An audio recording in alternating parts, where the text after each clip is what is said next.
इधर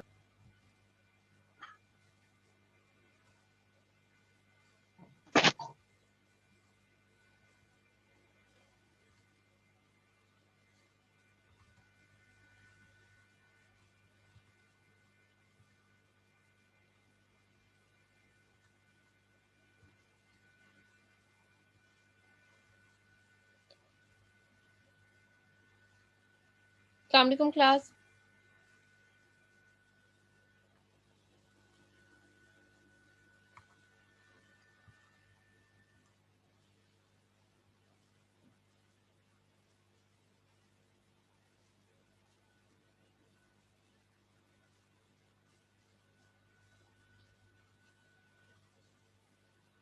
क्लास आप लोगों को मेरी आवाज आ रही है? Yes ma'am. आपकी इससे पहले कौन सी क्लास हुई है? सी प्लस प्लस की? जी मैम। जी मैम। क्या पढ़ा है उसमें?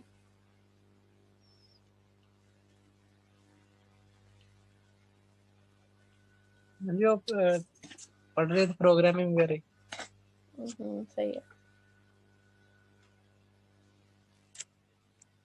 ये लास्ट क्लास है अब आपकी या इसके बाद भी क्लास है? एक क्लास और है।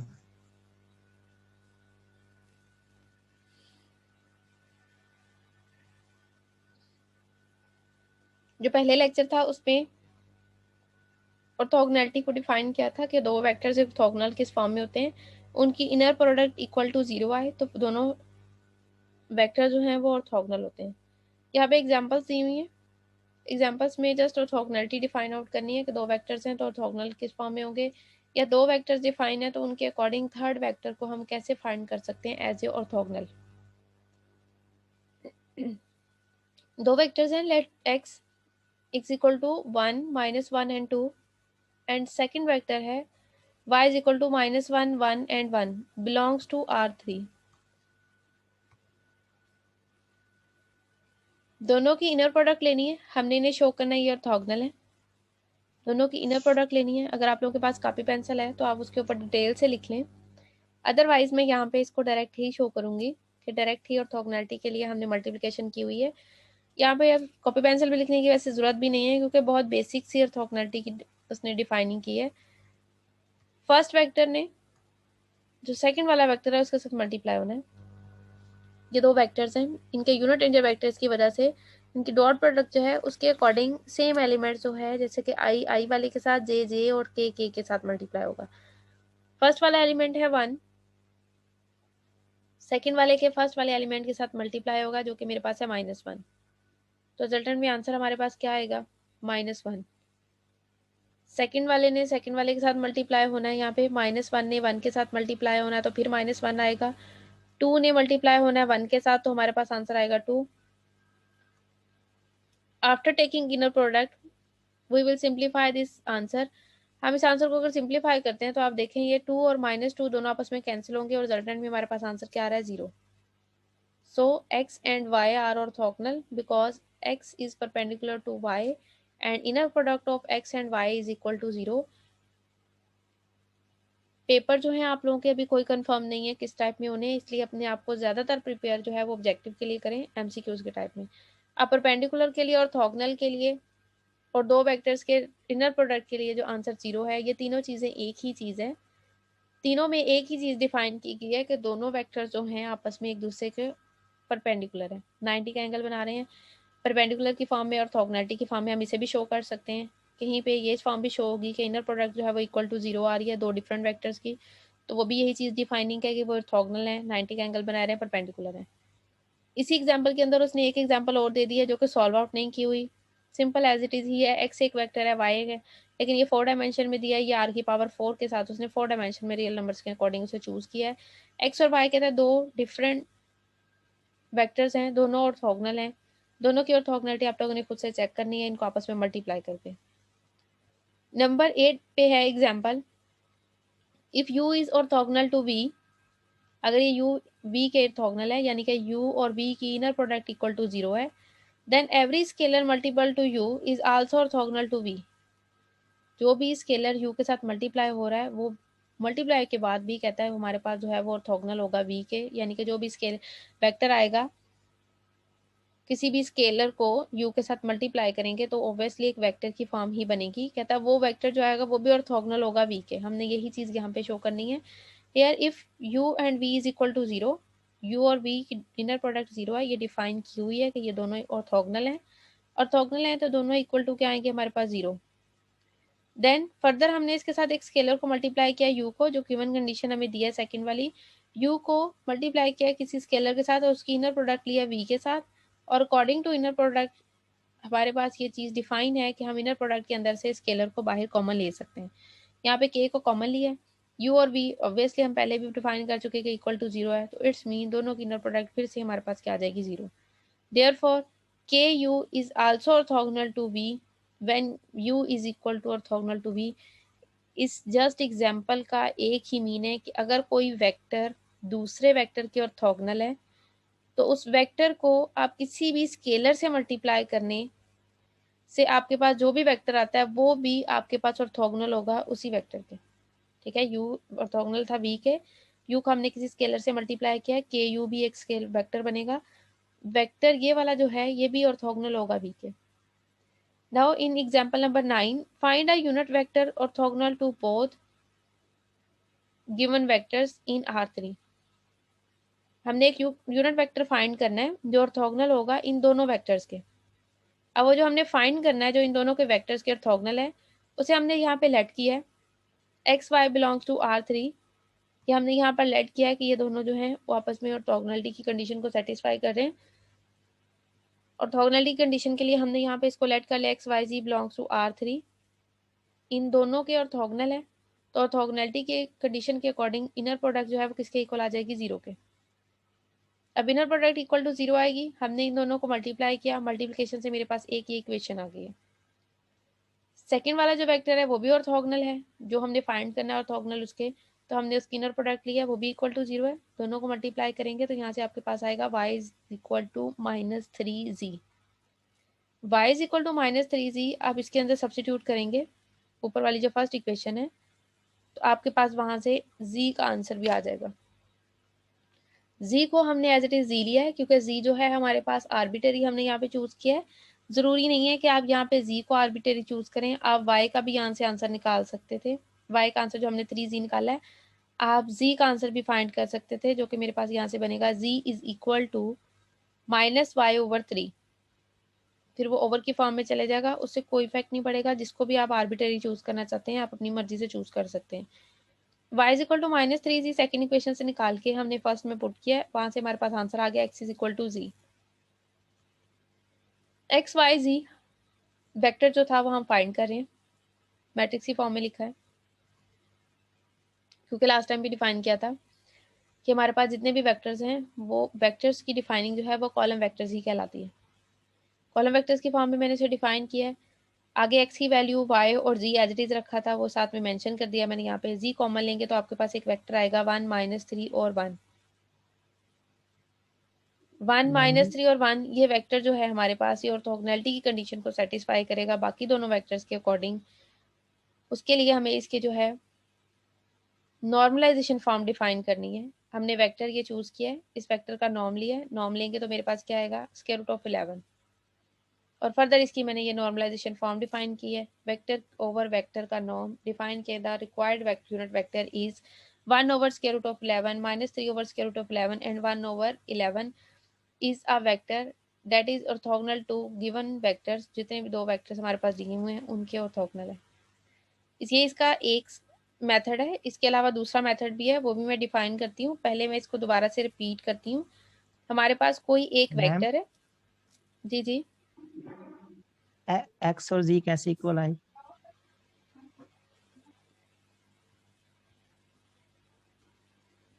ये चीज पूछ रहे हैं।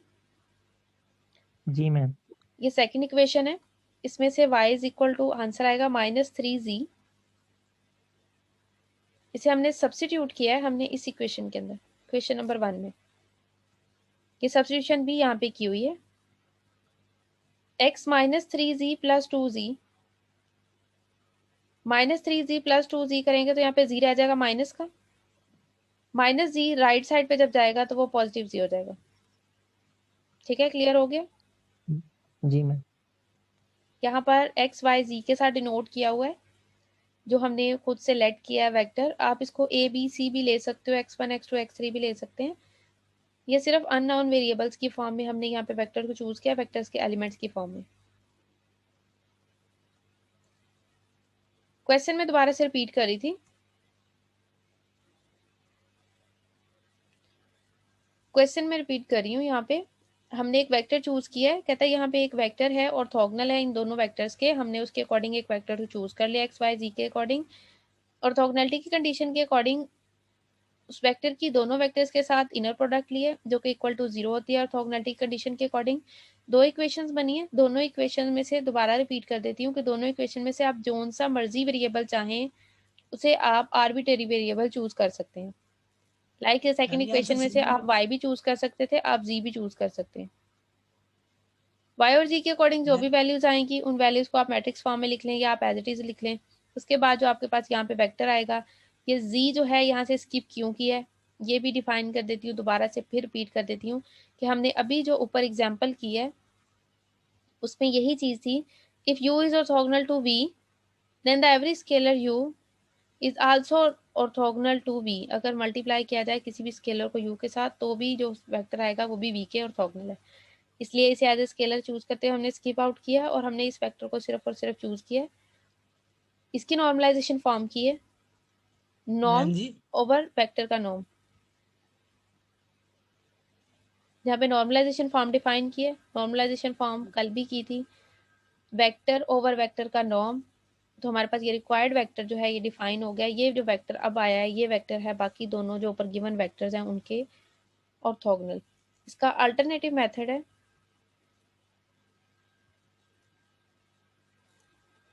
इसमें डायरेक्ट ही एलिमेंट्स को मेंशन किया हुआ है e1 e2 e3 वेक्टर 1 जो क्वेश्चन में गिवन है एंड वेक्टर 2 और ये 3x3 का डिटर्मिनेंट ओपन किया है। डिटर्मिनेंट ओपन करना आता है 3x3 का? मैम ये ऊपर E1 E2 E3 क्यों लिखे? यूनिट वेक्टर्स होते हैं i j के, इन रेक्टेंगुलर फॉर्म में e1 e2 e3 लेते हैं, ये सेम ही होते हैं, मैंने लास्ट टाइम भी बताया था। e1 e2 e3 या ei ej e के या i j के, ये यूनिट वेक्टर्स हैं। मैं यहाँ पे वेक्टर्स को डिस्कस कर रही हूँ। यहाँ देखें मैम जब हम आई जे को लेते हैं तो उनका तो फर्क पड़ता है कि आई को आई से मल्टीप्लाई करेंगे तो आंसर आएगा, आई को जे से करेंगे तो 0 हो जाएगा। तो इस तरह इनमें भी होगा, E1 में इनमें भी E2 एज में इट इज ही होगा, सेम होते हैं, सिर्फ नेम चेंज किए होते हैं। ये मेरे पास एक वेक्टर लिखा हुआ है, इसको इसकी जनरल फॉर्म में लिखें तो आप इसको कैसे लिखोगे? 1i प्लस जे प्लस 2 के 1j साथ में प्लस का साइन आएगा एंड प्लस 2k। 2 के अगर इसको e1 e2 e3 फॉर्म में लिखेंगे तब भी कोई इफेक्ट नहीं पड़ेगा। 1e1 plus 1e2 plus 2e3। इसे सिर्फ यहाँ पर जो डिनोट किया एलिमेंट्स को डिनोट किया है, पूरा डिटेल से जनरल फॉर्म में नहीं डिफाइन किया हुआ।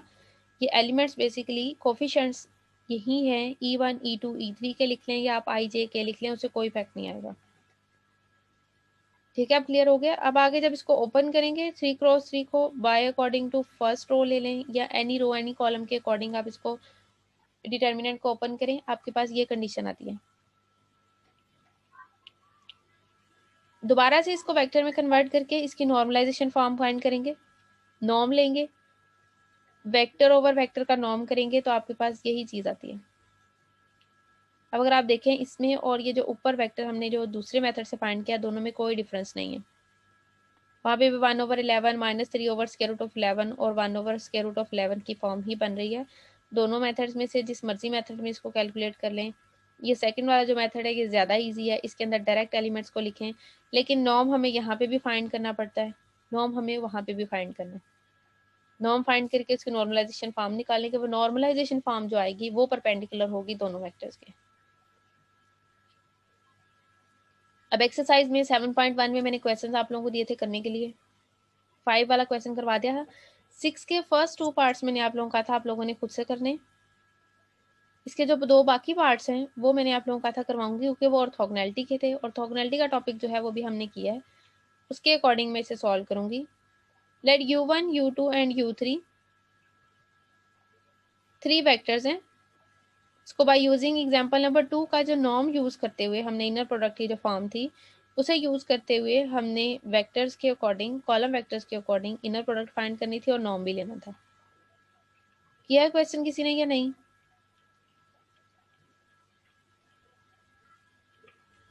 क्लास क्वेश्चन किया है किसी ने या नहीं किया? No ma'am. क्यों नहीं किया आप लोगों ने? साथ साथ किया करें, मैं तो बिल्कुल थोड़ा सा काम देती हूँ करने के लिए। कर लेंगे। इसमें एग्जांपल नंबर 2 में यहाँ पर 2 जब कॉलम वेक्टर्स की फॉर्म थी वहां पे हमने एग्जांपल नंबर 2 बिल्कुल डिटेल से की थी। वहां पर वेक्टर्स को जो नाम दिए हुए थे C1 C2 C3 के साथ नेम थे। यहाँ पे जो नेम्स हैं वो U1 और U2 U3 के साथ सिर्फ नेम चेंज किया उसने और वेक्टर्स के एलिमेंट्स को चेंज किया। कॉलम वेक्टर्स हैं, इसमें determinant of U1 transpose and U2 उसको मल्टीप्लाई किया, मल्टीप्लाई करने के बाद उसका डिटर्मिनेंट लिया जो कि आंसर आ रहा है 6। इसमें पेयर वाइज करना था, हमने तीनों को पेयर वाइज डिनोट करना था। The inner product of each pair of above column vectors by using example number 2 तीनों की inner product लेनी है आपस में। ये U1 और U2 के लिए है। Similarly U1 and U3 की भी लेंगे and U2 की U3 के साथ भी लेंगे। यहाँ पे ये ज़रूरी नहीं है कि आप U1 की U2 के साथ ले रहे हैं या U2 की U1 के साथ ले रहे हैं, क्योंकि इनर प्रोडक्ट की डेफिनेशन के अंदर हम ये चीज़ करके आए हैं कि U1 की U2 के साथ इनर प्रोडक्ट लें या U2 की U1 के साथ लें, दोनों कंडीशंस में सेम आता है। सेकंड वाला जो पार्ट है हमारे पास उसके अंदर हमने इनका नॉर्म फाइंड करना है। वेक्टर्स हमारे पास डिफाइन है, ये कॉलम वेक्टर्स हैं। नॉर्म लेंगे फर्स्ट वैल्यू का स्क्वायर, सेकंड वैल्यू का स्क्वायर, थर्ड वैल्यू का स्क्वायर एंड स्क्वायर रूट।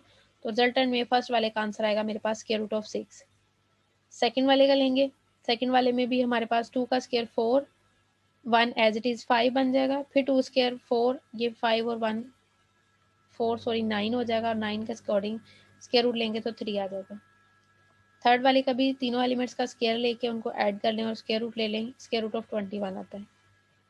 अब उससे नेक्स्ट पे जो है वो हमने वेक्टर्स को ऑर्थोगोनल प्रूफ करना है। ऑर्थोगोनल प्रूफ करने के लिए जो भी डिफाइन किया उसने वेक्टर, पहले हमने वेक्टर U1 को U2 के ऑर्थोगोनल लेना है, फिर U1 एंड U3 के अकॉर्डिंग ऑर्थोगोनल लेते हुए हमने जो है वेक्टर्स की डिफाइनिंग करनी है।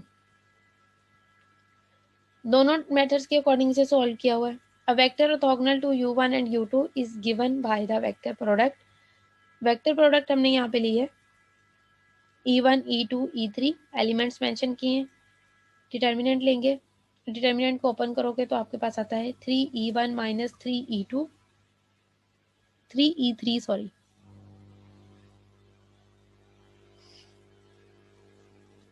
फिर उसे कॉलम वेक्टर की फॉर्म में लिख दिया 3 0 माइनस 3 के साथ। अब उससे नेक्स्ट पे उसने उसका अल्टरनेटिव मेथड किया हुआ है। कोई सा भी वेक्टर चूज किया है, x y z be a vector orthogonal to both u1 and u2, then according to orthogonality condition x y z जो है पहले u1 के साथ मल्टीप्लाई होगा जिसकी इक्वेशन ये आ रही है, और u2 के साथ मल्टीप्लाई होगा तो ये सेकंड वाली इक्वेशन बन रही है। दोनों इक्वेशन जो हैं वो कंबाइन उसने मेंशन की हैं। x plus 2y plus z is equal to 0, 2x plus y plus 2z is equal to 0। दोनों में से हमने x और y की वैल्यूज को कैलकुलेट करना है।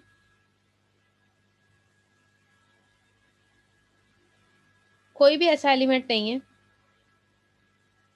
कि हम किसी भी एक एलिमेंट को जो है इसके अंदर से स्किप कर सकें ऐड और सब्ट्रैक्ट करके। फर्स्ट वाली को या सेकंड वाली को, दोनों में से किसी एक को 2 से मल्टीप्लाई करना पड़ेगा, फिर उसके बाद जो है ये कैलकुलेट होंगे। मैं फर्स्ट वाले को अगर 2 से मल्टीप्लाई करती हूँ, साइमल्टेनियसली सॉल्व कर लेंगे। बेशक आप उससे सॉल्व कर लें, उससे भी कोई इशू नहीं है इसमें। साइमल्टेनियसली सॉल्व कर लेंगे, उस मेथड से कर हो लें गया मैम। या आप क्रॉस मल्टीप्लिकेशन के मेथड के साथ सॉल्व कर लें। डिटर्मिनेंट का जो क्रॉस मल्टीप्लिकेशन का मेथड है उससे भी ये सॉल्व करेंगे। यहाँ पे अगर मैं इसको 2 से मल्टीप्लाई करती हूँ फर्स्ट इक्वेशन को और सब्ट्रैक्ट कर रही हूँ सेकंड वाली में से, तो मेरे पास ये 2x और 2z जो हैं ये कैंसिल हो जाएंगे सेकंड वाली से, और यहाँ पे सिंपल आपके पास आ जाएगा y is equal to 0। y is equal to 0 आप इन दोनों इक्वेशन में से किसी भी इक्वेशन में पुट करेंगे तो आपके पास आ जाएगा x plus z is equal to 0। अब x एज ए आर्बिट्रेरी ले लें या z एज ए आर्बिट्रेरी लेके इसके अंदर सब्स्टिट्यूट कर लें, तो आपके पास जो गिवन डिफाइनिंग है वो यहाँ पे 0 0 की फॉर्म में और एक एलिमेंट जो है वो 1 आएगा। यहाँ पर उसने लेट किया आर्बिट्रेरी है, तो आर्बिट्रेरी के लिए हम कोई सा भी एलिमेंट लेट कर सकते हैं। यहाँ पे लेट किया x is equal to 3, then z is equal to -3, arbitrary choose करी हूँ। यहाँ पे अदरवाइज यहाँ पर अगर मैं x लिखती हूँ तो मेरे पास डायरेक्ट जो एलिमेंट्स आएंगे, जैसे हमने एग्जाम्पल किया, ये 1 बनेगा, ये -1 आएगा, और सेंटर में क्या आ जाएगा, वो ऐसे ही खत्म हो गया, y इज इक्वल टू 0 आया तो वो एलिमेंट वैसे ही 0 हो जाएगा। तो इसलिए ज़रूरी नहीं है कि यहाँ पे आप इसको खुद से चूज़ करें, सिर्फ डिफाइन किया है कि आप इसमें से आर्बिट्रेरी जब होता है तो आर्बिट्रेरी में खुद से कोई सी भी वैल्यू लेके हम इसको डिफाइन कर सकते हैं, क्योंकि अभी डिफाइन भी किया है कि स्केलर जो है वो किसी भी वेक्टर के साथ मल्टीप्लाई होगा तो वो फिर भी उसकी ऑर्थोगोनैलिटी कंडीशन को चेंज नहीं करेगा, orthogonality condition as it is ही रहेगी, उस पर कोई भी इफेक्ट नहीं आएगा। तो यहाँ पे आर्बिट्रेरी चूज करते वक्त आप 3 लें, 4, 5, 7 कुछ भी लें, उससे कोई इफेक्ट नहीं आएगा। नेक्स्ट पे जो है लास्ट वाला है 6 का लास्ट पार्ट है 4। A vector orthogonal to u1 and u3 is given by, vector हमने जो है वो ऑर्थोगोनल यहाँ पे डिफाइन करना है, u1 multiply u2, same as it is ही पहली वेर के अंदर उसने किया है, क्रॉस मल्टीप्लिकेशन लिया दोनों की ऑर्थोगोनैलिटी प्रूव करने के लिए हमने उसकी, तो फर्दर जो है दोनों की मल्टीप्लिकेशन के बाद मेरे पास आया -9e1 plus 6e2 -3e3। Column vectors की फॉर्म में मेंशन करेंगे तो -9 6 -3।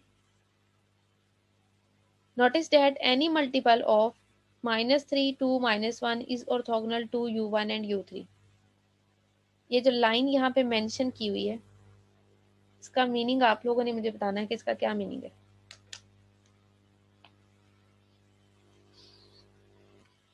मैम जी ऊपर जो आंसर आया है u1 प्लस u2, उसमें से ठीक मोहम्मद ये लिए थे बन कांस्टेंट जो पहले प्रूव किया था। बिल्कुल ऐसे ही है जो हमने अभी ऊपर वाला पार्ट किया 3, उसमें यही चीज़ मेंशन की हुई है कि आप कोई भी आर्बिट्रेरी एलिमेंट ले लें, स्केलर के साथ वेक्टर को मल्टीप्लाई करने से वेक्टर की ऑर्थोगोनैलिटी पे कोई भी इफेक्ट नहीं आएगा। यहाँ पे उसने वही नोटिस के साथ लिख दिया है कि अगर आप इसके अंदर से 3 कॉमन ले लें या आप इसको किसी और चीज़ के साथ मल्टीप्लाई कर दें, 4 5 6 किसी भी के साथ एलिमेंट स्केलर के साथ मल्टीप्लाई कर दें, इसकी ऑर्थोगोनैलिटी पे कोई इफेक्ट नहीं आएगा। वो स्केलर जो है हम इनर प्रोडक्ट से बाहर ले सकते हैं। ठीक है, क्लियर हो गया? Yes ma'am. जी मैम।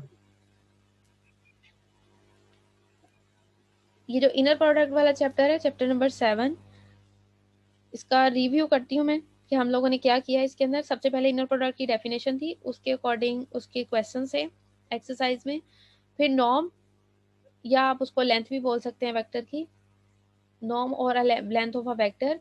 उसके बाद कॉची शॉर्ट्स इनइक्वालिटी है, उससे फर्दर एंगल बिटवीन 2 पॉइंट्स जिसे हम ऑर्थोगोनैलिटी भी बोलते हैं, ऑर्थोगोनैलिटी, और उससे फर्दर नेक्स्ट पे find the vector of an other orthogonal vector of 2 vectors, के हम एक अदर वेक्टर्स को भी फाइंड कर सकते हैं अगर वो 2 वेक्टर्स के ऑर्थोगोनल आ रहा है और वो डिफाइन नहीं है, हम उसे भी फाइंड आउट कर सकते हैं। अभी हमने सिर्फ और सिर्फ इस चैप्टर के अंदर यही वर्क किया है।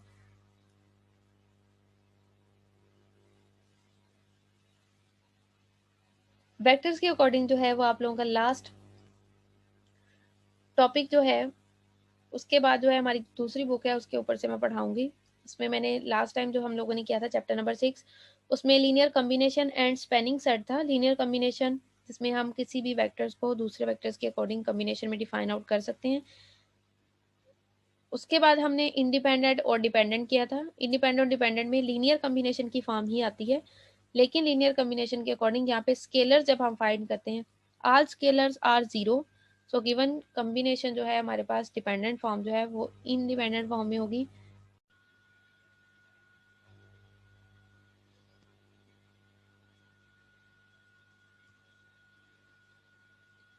स्पैनिंग सेट की डिफाइनिंग की थी हम लोगों ने।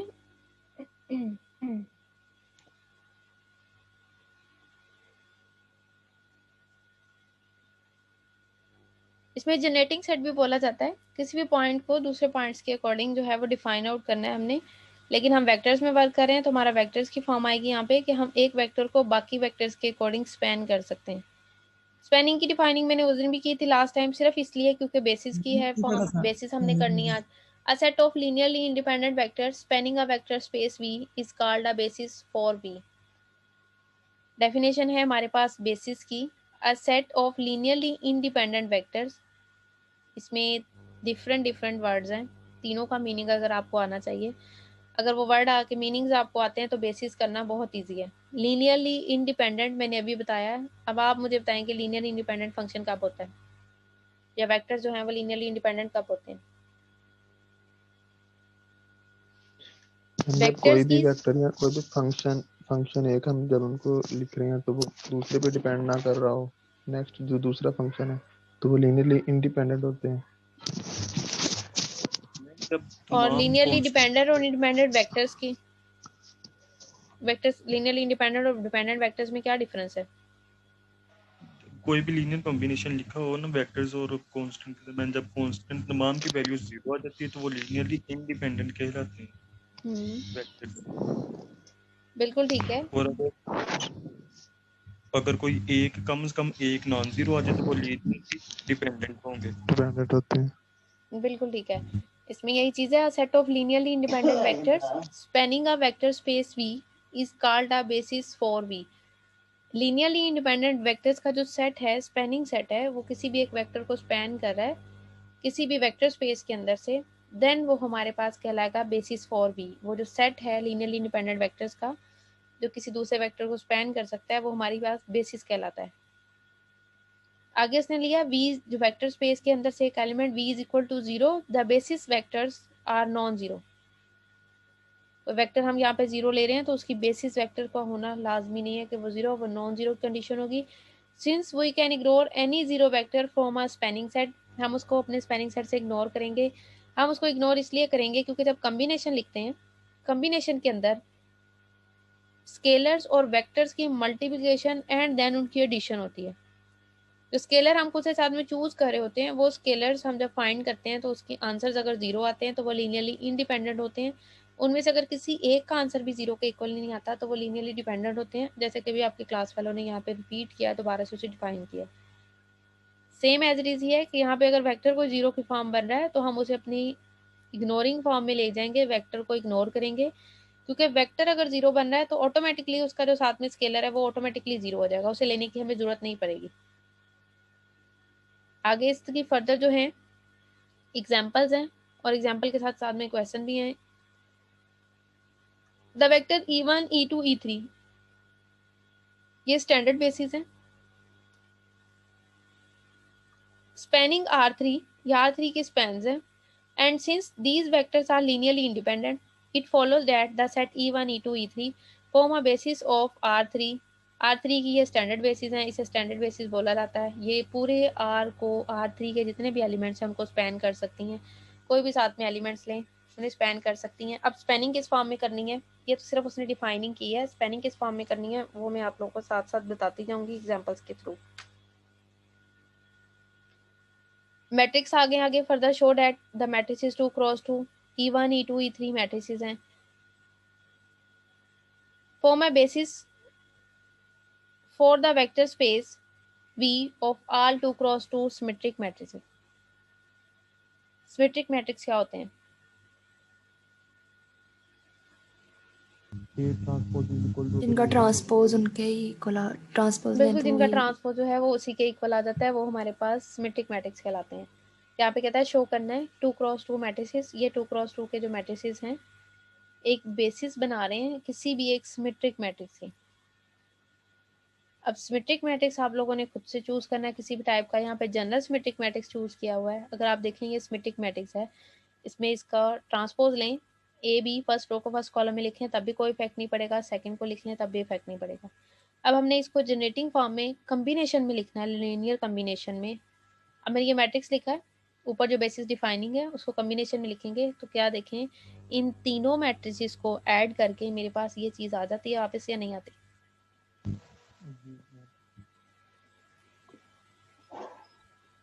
पहले मैट्रिक्स को ए से, सेकंड को बी और थर्ड को सी से मल्टीप्लाई करेंगे। मल्टीप्लाई करने के बाद इन तीनों को जब आप ऐड करोगे तो आपके पास यही चीज़ वापस आ जाती है।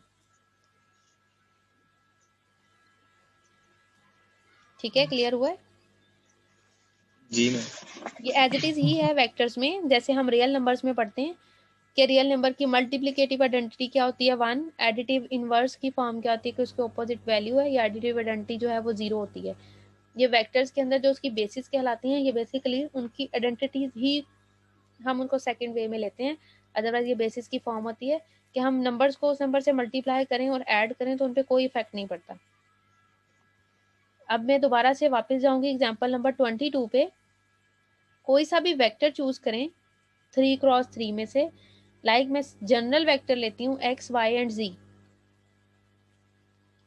x, y and z is equal to x multiply by इस फर्स्ट बेसिस के साथ 1 0 0, y multiply 0 1 0 and z multiply 0 0 1 and then adding 3 combinations को आप ऐड करोगे तो दोबारा आपके पास x, y, z की कंडीशन आएगी। अब क्लियर हो गई डेफिनेशन के बेसिस हमारे पास क्या चीज़ है कि ऐसा एलिमेंट या ऐसा वेक्टर्स कि उसको इस कॉम्बिनेशन की फॉर्म में लिखना है कि हम उसको रिपीट करके जनरलाइज फॉर्म में डिफाइन करें तो दोबारा से हमारे पास वही वेक्टर जो है वो रीजनल फॉर्म में आ जाए।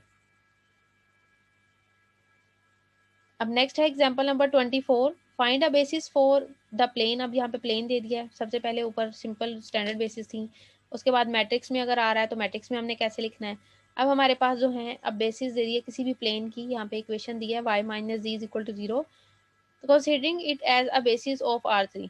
ये R3 की बेसिस की कंसीडरिंग की फॉर्म में कहता है, इसको आपने डिफाइन आउट करना है। The general solution of the equation y minus z is equal to 0, इसका जनरल सोल्यूशन क्या बनेगा, y is equal to 0, simple solution बनेगा। और ये ले हम कहाँ से रहे हैं, R3 में से, और सिर्फ उसमें एक प्लेन डिफाइन किया है y minus z is equal to 0। जब प्लेन की बात आती है तो प्लेन में जो चीज़ इक्वेशन डिफाइन है उसके साथ जो एलिमेंट डिफाइन नहीं है, R3 में से अगर जनरल में लेती हूँ तो ये बनेगा x y z। 3 डायमेंशन में जब हम बात करते हैं x axis y axis z axis की बात करते हैं, यहाँ पे 3 डायमेंशन की ही कंडीशन है। यहाँ पर अगर डिफाइनिंग नहीं है कि x की कंडीशन तो इट्स मीन यहाँ पे x is equal to x ही लिया है। प्लेन जो है हमारा सिर्फ y और z पे डिपेंड कर रहा था, इसे सिर्फ वहां पे डिफाइन किया y minus z is equal to 0। अब y और minus z is equal to 0 का जनरल कहता है सोल्यूशन जो है वो y is equal to z आएगा। x y z की फॉर्म में मैंने एक वेक्टर चूज किया R3 में से, x as it is x ही रहेगा, y भी एज इट इज है, लेकिन y की जो फर्दर कम्बिनेशन के साथ z की वैल्यू आ रही है वो z मैंने यहाँ पे y ले लिया। आप इसे सेकंड वे में भी ले सकते थे, जरूरी नहीं है कि आप इसको y को z के अकॉर्डिंग लें, आप z को भी y के अकॉर्डिंग ले सकते थे, यहाँ पे दोनों z भी लिख सकते थे। कॉम्बिनेशन फिर वही आना था हमारे पास x1 0 0 plus y 0 1 1। It's mean कि हमारे पास प्लेन जो है y माइनस z, इसकी जो स्टैंडर्ड बेसिस की फॉर्म है वो यहाँ पे चूज नहीं हो रही। इसकी जो बेसिस बन रही है जिसको स्पैन कर रही हैं वो इसकी ये दो बेसिस हैं 1 0 0 एंड 0 1 1। मेंशन भी है सारा नीचे लिखा है, thus the plane y minus z is equal to 0 is span by the vectors. किन दो वेक्टर से स्पैन हो रहा है, 1 0 0 and 0 1 1। The dimension of the given subspace is 2, इसकी डायमेंशन जो है वो 2 थी क्योंकि x y माइनस z थी, इसके अंदर x वाला एलिमेंट जो है इसकी डायमेंशन के अकॉर्डिंग थर्ड एलिमेंट जो है वो स्किप हो जाता है। Since the vector 1 0 0 and 0 1 1 form a basis for the given plane, the vector 1 0 0 and 0 1 1 are linearly independent। अब क्वेश्चंस कैसे करने हैं थोड़ा सा माइंड में आइडिया हो गया कि हमने कैसे किस फॉर्म में इसको सॉल्व करना है। जो भी हमारे पास वेक्टर आएगा जिसे हमने स्पैन करना है, दूसरी बेसिस के अंदर डिफाइन करना है, हमने उसे इस फॉर्म में साथ में वेक्टर्स को चूज करना है कि मल्टीप्लाई करके हमारे पास आंसर जो है वो ही वेक्टर आ जाए जो डिफाइन हमारे पास वेक्टर की कंडीशन है। ठीक है, क्लियर हो गया? जी मैम। मैम ये समझे, ये the dimension of the given subspace is 2, ये नहीं क्लियर है, थोड़ा सा बताइएगा। The dimension of given subspaces is 2.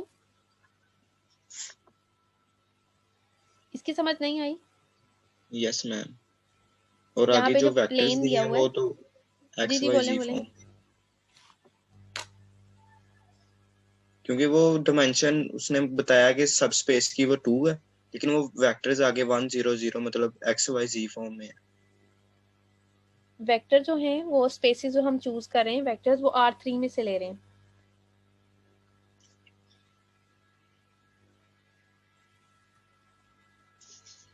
ये इतना जितना मैंने हाईलाइट किया है इतना पढ़ें जरा।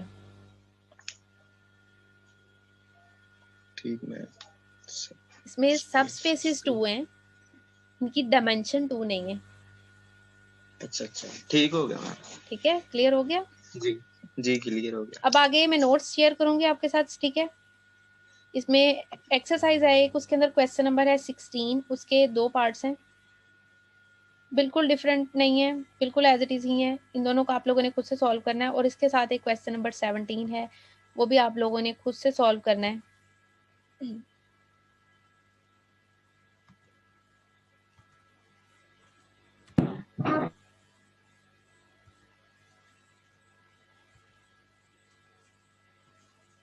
और अटेंडेंस यार आपने मुझे सेंड कर देनी है। जी मैम मैं सेंड कर देता हूँ दोनों लेक्चर्स की।